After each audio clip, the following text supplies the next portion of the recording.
Greetings, fellow floofs. My name, for all intents and purposes here, is Charlotte, and I welcome you to my YouTube channel. Today I'm going to talk about a couple of books that I read last week and really enjoyed, and then about a movie that I saw a few weeks ago, but I still can't stop complaining about it. So let's go. The first book I read last week was Assassin's Apprentice by Robin Hobb. Now, to say that I only read it last week is a little bit misleading. I heard about this book almost exactly a year ago. I was on the lookout for interesting fantasy books and saw that the Farseer trilogy is being highly recommended. So one day when I was visiting family, I stopped by a bookstore and actually saw it there. So I read a couple pages. It sounded very interesting, but I wasn't planning on buying any books that day, and so I just placed it as a hold at my library. Had to wait a couple of months. It's very popular, and then when I finally got it, I was actually really busy and only managed to read like 30% of the book. I really enjoyed it though, and so I placed another hold and finally got it for the second time around the middle of May, and then got right to reading. It didn't disappoint. The story of the book revolves around Fitz. He's the illegitimate son of Prince Chivalry, and Chivalry is first in line for the throne after his father Shrewd. And yes, Shrewd, Chivalry, Verity, the highborn characters in this book often possess names of specific character traits that they are then supposed to acquire throughout their life. That's how you get characters named like Patience and Desire. When he's about 6 years old, his maternal grandfather brings Fitz to the royal court because he doesn't really have the means or the desire to raise him, and because he's of the royal bloodline, he thinks the royal family should just take care of him. While obviously not accepted at the royal court so easily, I mean, who would expect that? Fitz is instead raised by Chivalry's right-hand man, Björk. Chivalry himself actually abdicates the throne, takes his wife, and moves away into somewhere in the countryside, ostensibly to protect his son from political machinations. Fitz's early years are spent tending to the animals that are under Björk's care, like dogs and horses. He also later on learns some combat skills, scribing, court manners. He also possesses some magical abilities, although some of them are kind of looked down upon in this world. But the biggest decision of his life comes about when, after he swears an oath to House Farseer, so the royal family, King Shrewd arranges for him to become an apprentice to the mysterious, enigmatic Chade, who actually is the man who serves as the royal assassin. Now, you can't say that that is a spoiler, because it's literally the title of the book. After this come many adventures, problems, some trials, because not only does Fitz have to develop his assassin skills and his magical abilities, but also the whole kingdom comes under threat through sort of like a man-made plague. And of course, what would a story with royalty be if it didn't have some palace intrigue and murders and plots to take over the throne? Obviously, they have to be there. So with the main plot out of the way, what did I think of the first book in the Farseer trilogy? While the story starts out a little bit slow, I mean, we meet Fitz when he's like 6 years old, and even by the end of the story, he's 16, barely, I think. There is enough happening in the story to keep you quite entertained. We meet a lot of characters who have very different opinions on Fitz, because obviously it's very hidden knowledge that he's going to be trained to be the royal assassin. So to them, he's just the royal bastard. Fitz doesn't really have a relation. You okay? Fitz doesn't really have a relationship with his father. Obviously, that one left pretty early on. But he develops quite a lot of relationships with other people, both in the castle and outside in the town. He also makes some enemies, but that mainly happens just because he's basically existing. The story is mostly told as a memoir being written by the older Fitz, so we know that there's no real danger of him dying, but some of the problems that he faces do feel very dangerous, especially his recollections about the time when he was taking basically a study course to learn the elite skill. It's called skill, yes, very original. That kind of gives you the ability to manipulate the thoughts and memories of other people. It was so uncomfortable to read. The atmosphere seemed so toxic that by the end of the book, you're just praying and hoping that the people who are responsible for that will get what's coming to them. I especially enjoyed the plague called the Forge in the book. It felt like something that was going to terrorize the kingdom for years to come, but we got to see the inciting incident, basically like history being made. Oftentimes in fantasy books, you join the story when the danger has already existed for years or decades or even centuries. And now our heroes obviously have to save the world, overcome the problem, whatever. But with this one, we actually got to see how it all began. And it was not even close to being solved by the end of the book, but it was also not the main conflict that the ending focused on. And speaking of the ending, I quite enjoyed it. There were some tense moments, think poisoning, some hilarious moments, think before the second poisoning, some heartbreaking moments, and some more poisoning. And a lot of political intrigue and scheming that did get resolved quite nicely, at least for now. I also really enjoyed the description of the northern lands where they traveled to at the end of the story. It felt very elven forestry and like living in harmony with nature. While some plot points were not fully resolved in this book and would need to be continued in the next one, Royal Assassin, the story didn't end on a cliffhanger, so you don't need to rush to get the next one and you can just take your time. All in all, it kind of exceeded my expectations for a good, solid fantasy story. The main character is flawed, but still very likable, and you are very interested in following his studies and adventures. The adventures themselves are quite exciting, and the whole world just feels like it has only been touched on a little bit, and there's a lot more to explore in the next books. So I would say 9 out of 10 for me. Really recommend. Next up, I read a short story written by an author I had actually read before, Tamsyn Muir. She has previously written Gideon, Harrow, and Nona the Ninth, and is supposed to be coming out with Alecto the Ninth any day now. She definitely is. She definitely is. Well, I guess in the meantime, she decided to write this little story, and while it's not as brassy and inappropriate as my favorite book of hers, Gideon the Ninth, it was still a very enjoyable and fun read. The author drops you into the story without much preparation and simply states that, yeah, witches leaving princesses in towers is like a time honored tradition, and that the princes that then have to come and save them do so very happily. And so her new protege, Floralinda, just has to wait for a little while in the tower until she's saved, while she's being left with like some magical food that replenishes, food and drink, some old furniture, and some very boring books. The tower contents themselves are quite imposing because on every floor there's a new mystical, dangerous creature that the princes have to battle their way through. And in the beginning, everything goes as planned.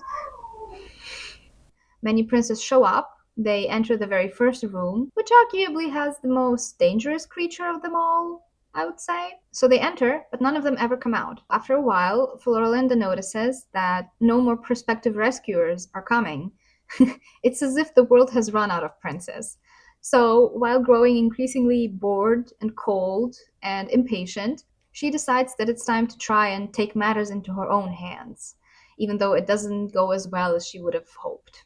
But then, when an unexpected companion appears, they together, however involuntarily, have to try to get out of this hellhole. This book I also really enjoyed. The princess in the tower that has to save herself is not really a very original story, but the character is fun enough that you follow her adventures with like interest and hope and a bit of pity. She is far from perfect, having been raised obviously as a typical princess, and over the course of the story, she does develop skills and traits that really set her apart from what a typical princess would act like, even if she were in danger. The couple times she experiences problems, they're pretty serious, and you really feel for her. I also really liked her companion.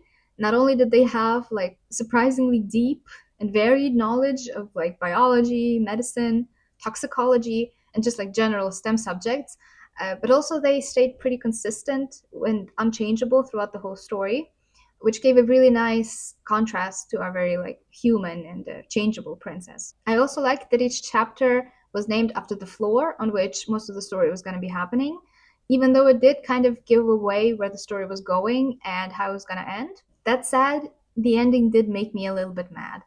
I did not enjoy how the story closed up in literally like the last 2 pages of the book when the main storyline was over. If anybody read the book, do write in the comments and tell me if you enjoyed the ending. I think I would have preferred something a little bit more stabby. Let's leave it at that. Nonetheless, the book itself was quite a Nonetheless, the book itself Nonetheless, the book itself was quite cat. Nonetheless, the book itself was quite a joy, so I would give it about 8 out of 10. I liked that it was really short. I did not really vibe with the ending. After this, a hold I had placed at the library became available, Snake Eater by T. Kingfisher. Sadly, the first book of this author that I had read, Paladin's Grace, made me so angry. I am truly surprised that I decided to read anything else from this author. And there have been some ups and downs, but in general, I would say that even if the story isn't perfect, it is still quite enjoyable to read. Now I actually have a notification set up for new books of hers at my library so that I can be up to date. I think my favorite one of hers is still What Moves the Dead. It's the first book in her Sworn Soldier series. It's sort of a loose reinterpretation or like an expansion of the short story by Edgar Allan Poe called The Fall of the House of Usher. What Moves the Dead is still a pretty short read, but it manages to contain a very good amount of creepiness, and the story resolution is quite satisfying. Easy recommend. Now, Snake Eater I would describe as a modern fantasy novel that is relatively light on the fantasy, or at least that's kind of how I choose to think about it. More on that later. Our main character, Celine, after some semi tragic events in her personal life, decides to grab her dog and leave her partner, boyfriend of like 10 years with only like an email as a goodbye. But don't worry, there's not going to be a custody dispute over the dog. She quits her job, grabs some cash, turns off her phone, and jumps on a train to go to a small, isolated desert town somewhere in the south of the US. There, she's planning to live with her aunt Amelia, and she's doing this really based only on feeling because deep down she knows that the way she's living really isn't making her happy. So she has to change something. But without prior notice, what could possibly go wrong if you decide to visit a relative you have actually never visited before and whom you barely even talk to? Well, obviously, it turns out that Aunt Amelia died like over a year ago. But luckily, she left behind a small old house somewhere at the edge of town. And because nobody is really clamoring to live in this tiny, isolated town so far from modern civilization, Celine gets to live in the house without any issues. There she meets her neighbor, an eccentric and fun old lady that helps her set up her house, helps her with her garden, and introduces her to like the other five people who live in this town. She also helps her with food, brings emotional support, and just kind of helps keep Celine alive um, through many of her skills. Because it turns out that when you are this far and isolated from the modern world, the rules that govern sort of like demigods become very different. And apparently, escaping romance is not as easy as Celine would have hoped. I have to say, I enjoyed the non fantastical elements of the story much more than the actual fantasy. The concept was interesting, and some of the lore, think owl people, was quite fun. But I just thought that the emotional growth that Celine had to go through to happily settle into her life in the village was described in a very relatable way and was much easier for me to connect to. The fantastical story was a little bit too fantastical, although it did have a very clear connection to who I consider to be the main villain of the story, her ex boyfriend. Wow, he was a piece of work. But her everyday struggles, setting up her life, caring for her dog, bonding with the locals, and basically like reestablishing her own personality, felt easy to relate to and were quite interesting to follow. Celine is a very likable person as well. I mean, she's even kind to Scorpios. I personally find that very nice of her. And though part of the plot revolves around a magical threat to her life, what in the end makes you feel happy for Celine and satisfied with the book is when she really feels part of the community at the end and is ready to help others the way before other people helped her. This might still not be my favorite T. Kingfisher book, but it was an enjoyable and not very long read. It was also interesting to notice kind of patterns emerge in her writing, like overarching themes or character traits that her heroines possess and or have to overcome. Stuff like escaping a domineering household, establishing boundaries to improve your mental health, things like that. And I have to give it to the author. I think she manages to achieve this character growth pretty organically and like seamlessly throughout the story. So kudos. I think this would be a solid 7, 8 out of 10 for me. 8 out of 10. So if you can, you should give it a read and be nice to Scorpios. Then I decided to give myself a treat and finally read Tress of the Emerald Sea by Brandon Sanderson. About a year ago, when I read my first book by the author, Mistborn, I was so in love with it. that I actually went out and bought like four more books of his. But I didn't actually read any of them. I just left them on my shelf like a treat that doesn't go bad for a day when I feel like reading one of his fantasy stories. So recently the time came and I finally decided to read probably the prettiest book I have ever seen. I mean, look at it. It's so beautiful.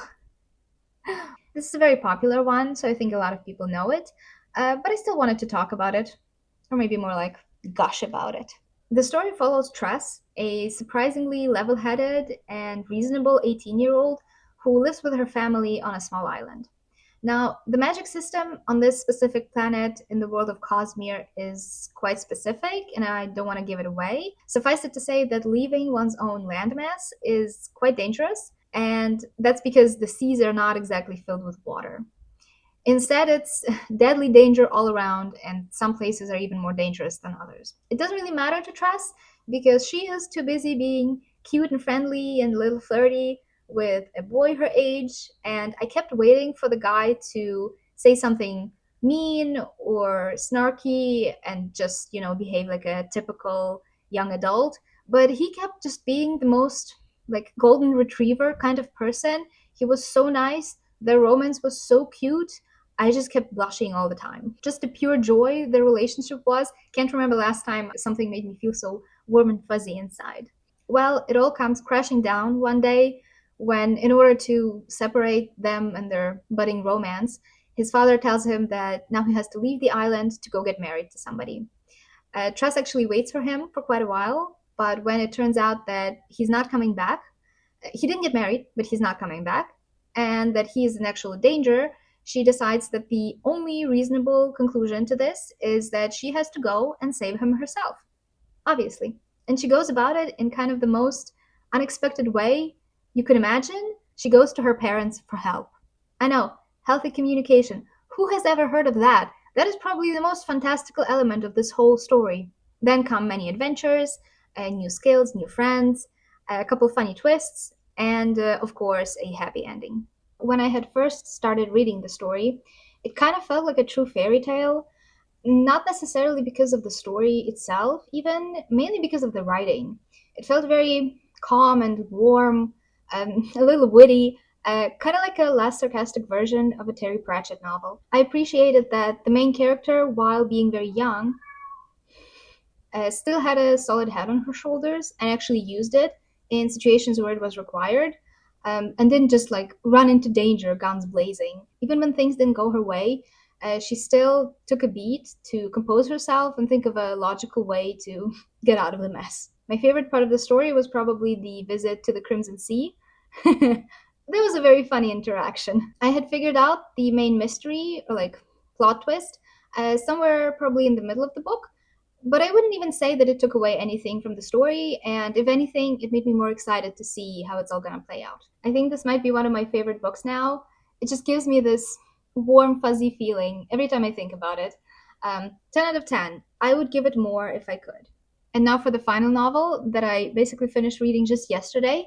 That would be Dr. No by Percival Everett. Now, when I saw it at my library being available, I got interested because I actually read one of the books from this author before, a novel called James. It is a loose retelling of the Huckleberry Finn story by Mark Twain, told from the perspective of the man that Huck supposedly runs away with, called Jim or James. That book was quite a fun ride, and the kind of main twist that is revealed pretty much at the beginning of the story, I feel like it really elevates the messaging of the book. I don't want to give too much away, but I highly recommend it. It was a pretty easy and quick read, but it stayed with me for quite a while. When it comes to Dr. No, I came away from it quite confused. And to be fair, I was confused for most of the story. For a large chunk of it, everything kind of just feels like a fever dream. I had seen some criticism of the author's writing style, being a little bit too heavy on dialogue and not including enough description or retrospection. And I would say this book also follows that trend, with one pretty large caveat.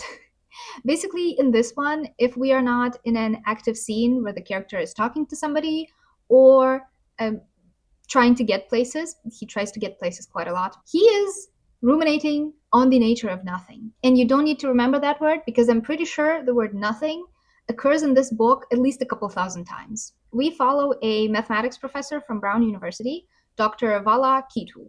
It is actually a self chosen name, it means nothing, nothing. And he actually is an expert on nothing. He specializes in nothing. He teaches his students nothing.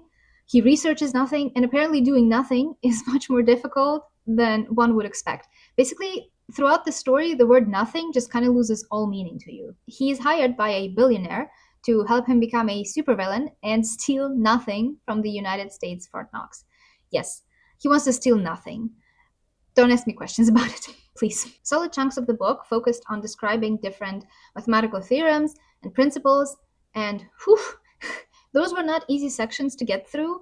I felt like I needed to do some solid research just to understand like a three-sentence paragraph. The rest of the book kind of felt like a fever dream, which is also fitting because there were a lot of dream discussions. Also very trippy. There was one kind of twist that I managed to figure out before it was revealed, mainly because the author was being kind of obvious about it. But I really wasn't sure where the story was going.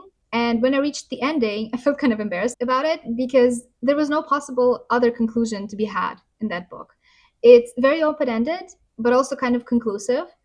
And that last chapter made me like cry laugh for the entire time. The fever dream aspect of it really reached like its maximum temperature there. There were some aspects of the story that I didn't really enjoy, like the treatment of the female professor that joins them in their villainy. But all in all, I don't regret reading the book. There was some fairly obvious commentary on racism in modern society, some of which was fairly on the nose. But I feel like this is also the author's style. He tends to kind of beat you over the head with the message, just so you definitely notice what he wants you to notice. It's not necessarily my preferred style of writing, but I would say sometimes it might be necessary. Overall, I do not know if I can easily recommend it because while I was laughing pretty hard at the ending, for the majority of the book, it felt kind of difficult to see the point of what was happening. I couldn't quite tell if it was about the journey or about the destination. So I'd say 6 out of 10. Enjoyable to a certain extent, but possibly just not my style. Now, with the book reviews done, let's move on to the second part of the video, the movie review. Hello again. It's a different day, and I'm back to finally talk about the movie. Now, I actually went to watch this movie with a friend, and I'm so glad I did. I oftentimes go to the movies by myself. I really enjoy it. Just yesterday, I went to see Perfect Blue, quite the movie. But specifically with The Devil Wears Prada 2, I had so many comments afterwards that I literally told my friend, hey, could you tell me your thoughts on the movie first? Because I'm pretty sure I'm just going to be complaining about it for like an hour after. And she was so sweet. She was like, yeah, sure, you can do that. But first, tell me two things that you liked about the film. So that's how I'm going to do this video as well. First, I'm going to talk about a couple of things that I did enjoy, then mention a couple aspects that I think could have like used another look-see in the writing room. And afterwards, there will be a complete, a total condemnation of the things that I think are the biggest flaws of the film. So let's go. As you might expect, this video will have all the spoilers for The Devil Wears Prada 2, so just be aware of that. I think that even with the whole storyline spoiled, it can still be a pretty enjoyable Sunday afternoon popcorn film, but if you want to watch it by yourself, this is where you would jump off. To give a quick overview of the plot, it's 20 years later. Andy now is an award-winning journalist. She has traveled all over the world, but has just now been fired along with all the other staff members at her journal. At the same time, Runway, the magazine, has come under fire for publishing a story that wasn't really well researched because it praised a brand that was using sweatshops, and the internet is now lambasting them for it, especially Miranda. The owner of Elias Clark, the company that owns Runway, the returning Irv, is brought the idea to hire Andy to run the features department because she already worked at the magazine and because she is established in the field of investigative journalism. After some deliberation, she accepts the position. Over several weeks, we see Andy try to elevate the features department, which basically feels like it consists of only her and her assistant. But the stories that she's writing aren't really getting any clicks, and Miranda isn't happy. She gets a lucky break when she, after some lying, manages to score a very exclusive interview with a rich and famous ex-wife, who's played by Lucy Liu, of a tech bro. And the tech bro is most likely kind of like a Jeff Bezos type. Things are actually going pretty well at the magazine, but then suddenly the owner, Irv, dies during his 75th birthday party. He just drops right on the floor. I actually laughed out loud when that happened in the theater because I just knew at that moment something has to happen to derail the success and happiness of the characters, but I wasn't kind of fully expecting that. It was really funny. Now his son wants to fire half the staff, and Miranda isn't really doing anything about it. So it's up to Andy, who comes up with a kind of misguided plan to have the aforementioned tech bro, who's actually now dating Emily, to buy Runway so that nobody has to get fired. And the plot twist comes when it turns out that Emily is actually planning to replace Miranda as editor in chief, partially because she resents her for the mistreatment that she received when she was still working at Runway. In the end, everything is saved when Miranda has the bright idea to just have the rich ex wife, Lucy Liu, I don't remember her character name, she's just Lucy Liu to me, just buy the whole company of Elias Clark and not only screw over Emily, but also her ex husband. The film ends with the implication that Miranda has now finally gotten the promotion that she wanted to head of content for the whole corporation. Most likely, Nigel is now kind of editor in chief, and Andy decides to stay at the magazine and hopefully maybe also have more people under her command. Now, I have arranged my thoughts on the plot into a numbered list. Number one, obviously, I gotta start with the fashion. This is an opinion coming from somebody who has no knowledge of high fashion, but I thought most of the outfits in the movie were quite fancy. Some were a bit questionable, like the tassel jacket on Miranda, but I guess high fashion people are just built different. I really enjoyed the everyday looks that Andy was wearing to work. You really could see how her original stint at Runway influenced her personal style. Special shout out goes to the Milan scene where they go to different fashion shows. I thought those looks were amazing and I couldn't look away. Two, Miranda actually has a decent husband this time around. Now, I didn't necessarily think she needed one. She seems very fulfilled in her career, and you'd think that anything that would distract her from that would fizzle out pretty quick. But he seems very supportive and secure in their relationship, so I guess it's a good thing he exists. It is nice to know that you have somebody in your corner who loves you unconditionally. So, this relationship kind of gives us the opportunity to see a more vulnerable side to Miranda. Three, Emily and Andy actually become friends in this movie. Now, the movie isn't very sentimental, but even with that, I usually very easily cry at films, so I was a little surprised that this one didn't make me like fully sob. But the final scene between the two of them at the restaurant, where they decide to become friends, actually did make me tear up a little bit. It was so heartwarming and funny and cute, kind of the perfect way to end the relationship between them in the film. Four, something kind of random that brought me joy was the completely unexpected appearance of Rachel Bloom as a friend of Andy's. She is the co-creator and main actress of my favorite TV show, Crazy Ex-Girlfriend. Very much recommend. And it was really funny to see her as Andy's like exaggeratedly excited and enthusiastic friend. Made me really happy. Five, another actress seeing whom made me happy was Lucy Liu. I have seen her in a couple of movies and really enjoyed her in the main role on the TV show Elementary. So it was really fun to see her in this film, even though I have serious qualms with her character. Six, and finally, the last thing that brought a smile to my face during this film, even though that smile was sometimes a little bit exasperated, were the many, many references to the first movie. Especially in the opening sequence, we get a callback to the first film where all the women are getting ready to go to their jobs, even though in this one, it's only Andy getting ready. On her way, she sees a banner that says Spring Florals, and I guess this is an idea that's more groundbreaking in 2026 than it was in 2006. Right in the next shot, we see a vendor showing two very similar cerulean belts to the customer. And in the very last shot of the film, Andy is actually wearing a restyled cerulean sweater, showing how far she has come in her understanding and appreciation for fashion. Some other callbacks include Andy telling Miranda's new assistant to never walk up the stairs in her brownstone, and also Andy bringing back a bag for her friend from her trip to Milan. Also, I think the scene at the restaurant where Andy is with her friends and Rachel Bloom suggests that she write a tell-all book on Miranda and then excitedly starts texting her publisher to find out what the offer would be could be a callback to the scene in the first movie where Andy's friends are being assholes and play hot potato with her phone while Miranda is trying to call her. At least she has some better friends in this one. Since we're already talking about references and callbacks to the first movie, let's move on to the second category.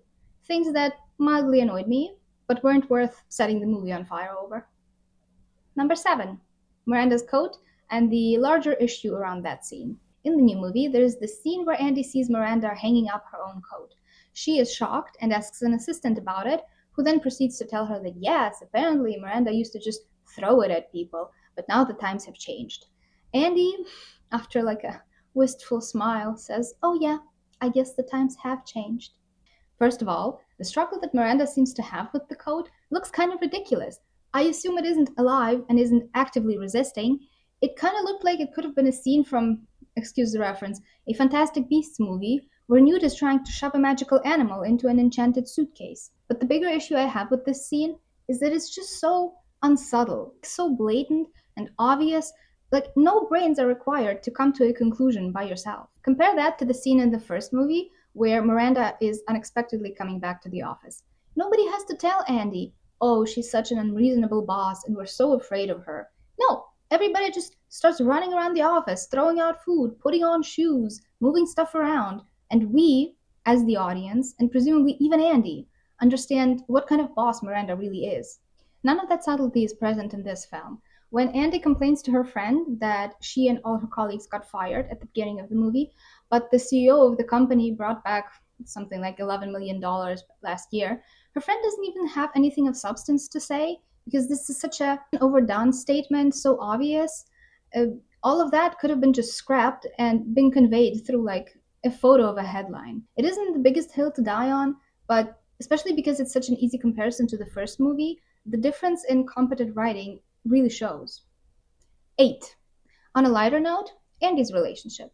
I have a couple more opinions on her relationship than Miranda's because Andy actually starts the movie single. She seems very content. We find out she has traveled for 15 years and has been writing from all over the world and seems pretty fulfilled. Well, nope. Less than halfway through the movie, she meets a man, and he seems like a decent man by all accounts, but nonetheless, why?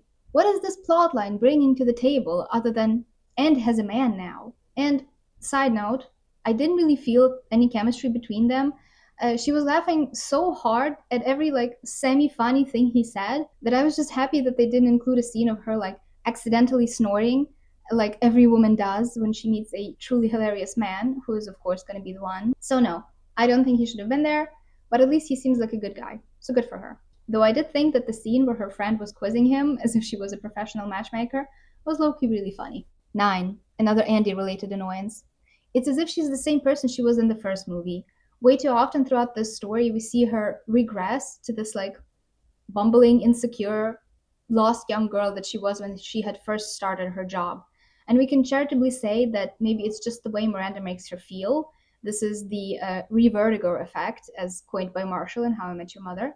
But it kind of takes away from her development that even after 20 years, she is still not a professional that's secure in their abilities. 10. And now, a very specific complaint to finish this section with. Who exactly was Andy calling all day long from her hotel room in Milan? She already has a way to contact Lucy Liu, so what exactly is she doing so long? And should she really be the one to make this call? Shouldn't it come from Miranda's lawyers? It seems to me like 2 phone calls would have been enough. One to the lawyers to explain the situation to them and instruct them on what to do, and then the other one to Lucy Liu's character to inform her of this opportunity to screw over her ex-husband. That's it. Now I admit that the scene was pretty funny, kind of reminiscent of Andy running around fulfilling errands for Miranda, but the scene didn't have the same energy or any logic behind it, though the phrase, "my boss is meaner than your boss," did make me chuckle. And now we arrive at the section where every point made me want to tear my own hair out, right there in the theater. 11. The music. My god, what happened? Not that I would say that the song choices were the problem, even though the soundtrack for the 2006 movie feels far superior, but there were moments in the movie where the music was totally overwhelming. Every time we had a fashion runway scene or some kind of montage, a totally overpowering pop song started playing, and it was drowning out everything else. Shuddering of the camera, shouts of the paparazzi, even some important dialogue. Something went majorly wrong with the sound design. And while I didn't have a problem with most of the songs included in the movie, and I actually really liked the Milan fashion show scene accompanied by Madonna's Vogue, the inclusion of a full-on performance by Lady Gaga was just so confusing. It honestly made me feel like I was watching an episode of Gossip Girl, You know, the one where Blair's stepfather arranges for her and her fellow students to go watch a dress rehearsal by Lady Gaga, presumably only to promote her music. Otherwise, I don't know what that performance was doing there. And it feels like that was the same reason for her inclusion in this movie, because I can't think of any other reason why she would be included as a random character who has a feud with Miranda. And why does she have a feud with Miranda? We never find out. Write in the comments. What do you think Lady Gaga could have possibly done to the great Miranda Priestley? All that to say that the music was already kind of grating on me, and when I realized I'm gonna have to sit through a full performance of Lady Gaga for no good reason, truly only the fact that I was sitting in the middle of the row kept me from running out of the theater and escaping that experience. 12. Now, the penultimate biggest flaw of the movie, and this one really hurts because it was an aspect that I really enjoyed in the original film, is the fact that Miranda kind of feels like a completely different character this time around. She already starts the movie kind of basically cowing down to the pressures of the advertisers and the company owner, and then she just gets more and more beaten down to the point that when we reach the scene where she's flying to Milan in coach, it just feels like a caricature, a joke. And let's be so real, Miranda can full on afford to buy 50 first class tickets. This was just movie nonsense to make us, I don't know, feel bad for her. I just felt confused and suspicious. And it fully turns out that she had no plans on how to save the magazine or the employees. I guess she was just planning to retire now. God knows she has enough money. But then it's up to Andy, the can't stay out of it and not stick her nose into things Andy, to come up with a plan that might possibly save everybody. In the old movie, similar issues were already brewing on the horizon for Miranda, but she was so ready and willing to accept the challenge that it just feels totally out of character that this time around she would just lay down and roll over as soon as a finance bro shows up, some managers. And yes, she is older now, but in the first movie, Miranda felt like such a force of nature, commanding everyone around her. We could maybe ascribe it to the fact that in the first movie, Andy was a low level employee, so the context in which she saw Miranda was usually her bossing people around and commanding them. But in the second movie, Andy is now presumably on a higher level and so gets to see many more situations in which Miranda is a little more vulnerable. Whereas in the first movie, it was basically just the scene in the hotel room with Snoop Dogg and the divorce. And I guess the choice to humanize Miranda by giving her many more struggling moments could have been a potentially good direction to go into, but completely removing all scenes where she could assert her like very much still existing dominance in the field of fashion really takes away from her image of this tough to the point of unreasonableness boss. There is this scene in the first half of the movie that confused me and my friend to no end. It happens during the exclusive interview that Annie managed to score with Lucy Liu. If you haven't seen the scene, this is how it goes. I'm actually engaged again. Oh, really? I hadn't heard about it. Oh, yeah, it just happened recently. Oh, I see. Well, congratulations. You can publish that. You can use that as an exclusive. Oh, how nice. Hope you enjoyed my acting. From the way this interaction was presented, it really seemed like Miranda was really angry at Andy for not telling her about this beforehand. Obviously, it would have made her look a lot more prepared for the interview. But even when she finds out that there was no possible way for Andy to could have known about this, she still looks pissed. And it's never brought up again. This interaction is just completely left hanging. It truly feels very jarring when you see it in the film. Now, stay with me. What if we use this scene in the same way that we did the scene from the first movie where Miranda is unable to get home from Miami? She really chastised Andy for that one, and even there was no possible thing Andy could have done for her. And in the same way, in the new movie, there is no way Andy could have known about the engagement. But because Miranda is such a demanding and often unreasonable boss, she could express her disappointment during the car ride back to the magazine, basically showing that even if you pluck a star from the sky for her, she will ask you, why'd you only get one? And then there's one more aspect of the storyline concerning the magazine and Miranda that I would also like to add here.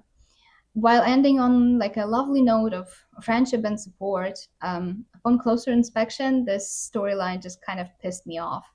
And that is the problem of Nigel. For this complaint to fully make sense, allow me a short excursion into the not-so-distant past. The following section will contain some spoilers for Gilmore Girls and the sequel, A Year in the Life. So, at the end of the original series, Luke and Lorelai get back together, overcoming their massive communication issues and a failed wedding. We return to them in the sequel, A Year in the Life, and find out that nothing has changed. Even though it's been 10 years, their relationship stagnated the moment we left them back in the original series. They have not gotten married or even talked about it. They haven't discussed having children. They haven't even moved houses to accommodate a potentially larger family. And it would have been fine, every relationship is different, but these were explicitly things important to both of them in the original series. And we are supposed to believe that they have never brought any of those up ever again. It's as if they were frozen in amber, French style, until we as the viewers came back and gave them life again. Now that I complained about that show, it's time to come back to the devil that occasionally wears Prada. Maybe you can already tell where I was going with this tangent, but I have basically the same issue with the relationship between Miranda and Nigel. They leave the original movie on the same side, but Nigel has just been majorly betrayed by Miranda, and he isn't sure that she can ever make it up to him. Now we fast forward 20 years and find out that not only has nothing changed in his status at the company, but she has also managed to betray him a bunch more times. What I don't quite fathom is how could this relationship have stagnated so much, especially because this is a working relationship at a company where presumably the questions, where do you see yourself in 5 years and what are your goals for the future, should be asked on a semi regular basis. A performance review, I don't know. So even though it is this heartwarming moment when Miranda gives her speech to Nigel, even though she basically has no other choice, but whatever, it still feels kind of bittersweet. I mean, it's nice that you finally see somebody other than yourself, Miranda, but Nigel has been basically the unacknowledged backbone of Runway for the last 20 years. Maybe some promotions are in order. 13. Kind of fitting that this point turned out to be lucky number 13. The biggest nail in the coffin, that is, The Devil Wears Prada 2, the point of the movie. What exactly are we supposed to take away from it? What uplifting message or deep character insight are we supposed to ponder on as we leave the theater and throw out our empty popcorn bucket? Well, either there's nothing or there's a really stupid one. You take your pick. The final resolution of the story, that heavily revolves around the dying of print publications and firing all the employees, and the scary rise of AI in all spheres of influence, comes about when a rich lady is given the opportunity to buy a company and screw over her annoying tech bro ex-husband in the process. So what exactly are we supposed to take away from this? Either that we are doomed to lose all creative jobs to AI, or that we need more rich, benevolent billionaires that could cancel out the already existing evil ones. Kind of an insane stance to take, if you ask me. Seems like a very slippery slope. Even the movie acknowledges, in one of the last scenes between Andy and Miranda, that Lucy Liu only agreed to stay out of the business of the magazine for now, as in, who knows what the future whims of this rich recluse will bring upon their heads. A very downer message for a movie that is presumably supposed to be about the love for the art of fashion or finding joy by working in journalism. Me and everybody I talk to kind of assumed that this is going to be a simple and fun new popcorn movie from which you come out feeling lighter, having just seen some beautiful visuals and a story that inspires and reassures you about, I don't know, human resilience and chasing your dreams. Instead, I walked out thinking we are doomed to live in a dystopia where AI is going to take over our whole online world unless we find some kind, rich ladies to take over our worries for us. And that just seems like too much faith is going to be placed on the shoulders of Taylor Swift. In the end, this whole rant isn't there because I hated the movie. I actually really, really wanted to love it. Just recently, I went to a totally shot in the dark blockbuster movie that turned out to be great. From the acting to the character development to the story, it was just amaze. Project Hail Mary, if you don't know. I know, I'm such a trendsetter. But after the highs of that movie, I kind of had such high expectations for a big studio movie that not only managed to get the four lead actors to come back and reprise their roles, but also the same writer and director. And for some reason, I assumed that if all of these big names, who surely have enough money to live a happy, comfortable life, came back to this iconic IP, that it had to be for the love of the art, namely the art of cinema and storytelling, not necessarily the art of fashion, and definitely not the art of money making. But the story that was told felt a little too close to the modern times, with not much of a hopeful conclusion. So I guess if you want to see some beautiful high fashion clothes and experience an existential crisis, then the movie The Devil Wears Prada 2 is the perfect movie for you. And that will be it for this week's video. Hope you enjoyed the book reviews and maybe found some nice recommendations from this. And since you made it all the way here, thank you for lending an ear. to my long winded rant about The Devil Wears Prada 2. Even though a lot of it made me mad, I still really enjoyed discussing it. Hope you have a great week. But now, I gotta go take a cat nap. Bye! Meow!